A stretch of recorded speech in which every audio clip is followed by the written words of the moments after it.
अस्सलाम वालेकुम दोस्तों, मैं हूँ Arsalan Malik. M English, M Urdu, M Islamiyat. आप सबको मेरे चैनल वन पेपर क्रैकर पर खुश आमदीद।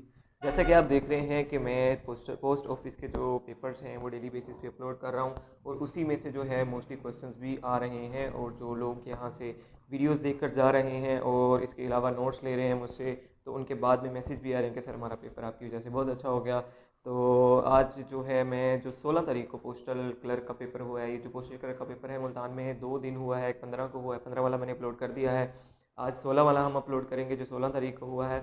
तो उसके कुछ क्वेश्चंस जो हैं मिले हैं, तमाम के तमाम क्वेश्चंस तो नहीं मिले, तो जो क्वेश्चंस मिले हैं वो आप सबके सामने मैं यहाँ पे पेश करता हूँ। तो स्टार्ट करते हैं। पहला क्वेश्चन जो है, Angel Falls is located in which country. जो है एंजल फॉल्स का आपको पता होना चाहिए, जो आबशार है वो वेनेजुएला के अंदर है। उसके बाद क्विट इंडिया मूवमेंट जो है गिवन बाय किसने दी थी? क्विट इंडिया मूवमेंट जो है किसने स्टार्ट की थी? बेसिकली ये गांधी ने स्टार्ट की थी।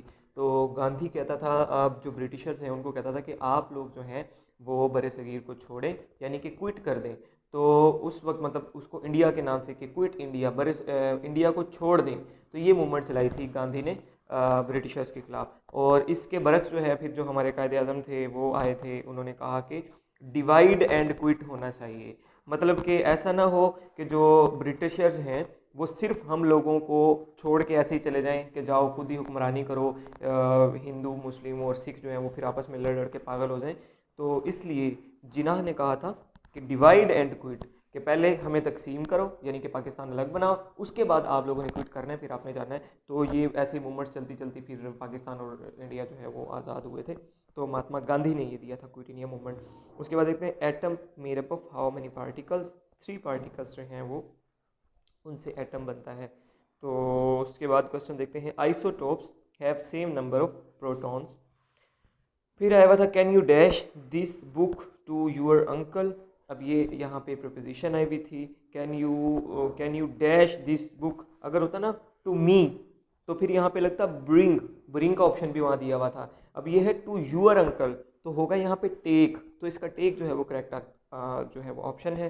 उसके बाद हम नेक्स्ट देखते हैं, will you dash me some money. अब यहाँ पे आया हुआ था बारो और आया हुआ था लैंड, तो आप जो लैंड है ये आपका करेक्ट ऑप्शन है। उसके बाद है पाकिस्तान क्लोज रिलेशन विद। अब वहाँ पे ऑप्शंस दिए हुए थे, चाइना के साथ है, अफगानिस्तान के साथ है, ईरान के साथ है। तो चाइना के साथ पाकिस्तान के इस वक्त सबसे ज़्यादा क्लोज रिलेशंस हैं। 1962 constitution give more power to. तो 1962 का जो कॉन्स्टिट्यूशन है किसको ज़्यादा इख्तियारात देता है या पावर ज़्यादा देता है? आया वो प्रेसिडेंट को देता है, प्राइम मिनिस्टर को देता है, या फिर किसी और को देता है? तो उसके अंदर जो है था प्रेसिडेंट, क्योंकि इससे पहले जो है मतलब ये जो निज़ाम था ना, ये आपका सदारती निज़ाम था। अयूब ने जो है ये कॉन्स्टिट्यूशन बनाया, तो इसने जो इख्तियारात हैं मोस्टली वो अपने पास रखे, पावर्स अपने पास रखी। तो इसलिए जो 62 का आइन है वो प्रेसिडेंशियल है और बाकी जो है वो दोनों पार्लिमानी निज़ाम है। उसके बाद, how many times name of Mohammad mentioned in Quran. आप वसल्लम का नाम कुरान में कितनी बार मोहम्मद यूज़ हुआ है? तो जो मोहम्मद है वो 4 बार यूज़ हुआ है।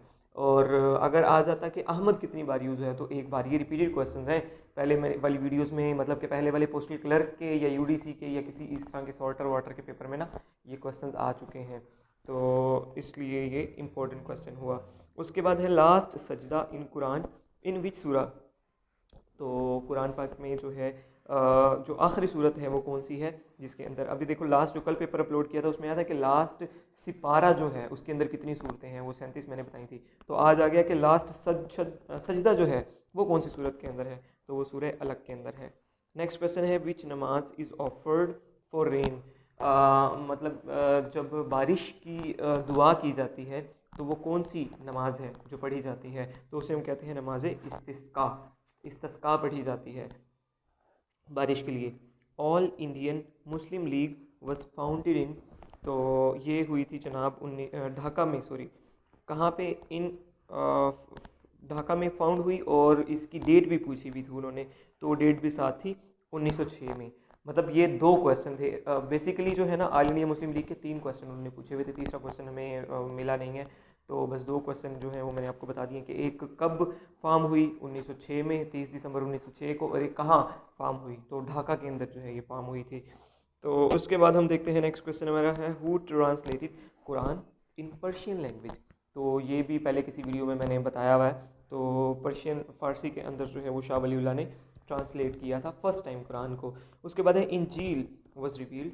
तो आपने सिर्फ इंजील का नहीं, बाकी दो मतलब 3 कुतुब हैं जो उनका भी देखना है कि कौन सी किताब किस नबी पे नाजिल हुई। जो इंजील जो है वो हज़रत ईसा अलैहिस्सलाम पे नाजिल हुई। नेक्स्ट क्वेश्चन है हमारा वैन, वैन जो है स्टैंड्स फॉर, तो ये इसका आपने बताना था क्या बनता है इससे। डब्ल्यू से वर्ड बनता है, ए से एरिया बनता है और एन से नेटवर्क बनता है। इसी तरह वैन और लैन का भी पूछा गया था, ये कंप्यूटर बेस्ड क्वेश्चन आ गए ना दो। तो लैन का होता है लोकल एरिया नेटवर्क। अच्छा जी, इसके बाद जो है वो क्वेश्चन था where is Mount Everest situated. अब जो लास्ट था ना उसमें वो था क्वेश्चन इस तरह कि पाकिस्तान के साथ जो K2 है वो और कौन से कंट्री के अंदर जाती है, तो वो चाइना के अंदर जाती है। अब उन्होंने माउंट एवरेस्ट का पूछ लिया, तो माउंट एवरेस्ट जो है वो नेपाल के अंदर है। ठीक है, तो दोस्तों बस यही क्वेश्चन आज हमें रिसीव हुए थे। अगर आपको वीडियो अच्छी लगी तो वीडियो को लाइक करें और चैनल को सब्सक्राइब करें। बहुत बहुत शुक्रिया। अल्लाह हाफिज़।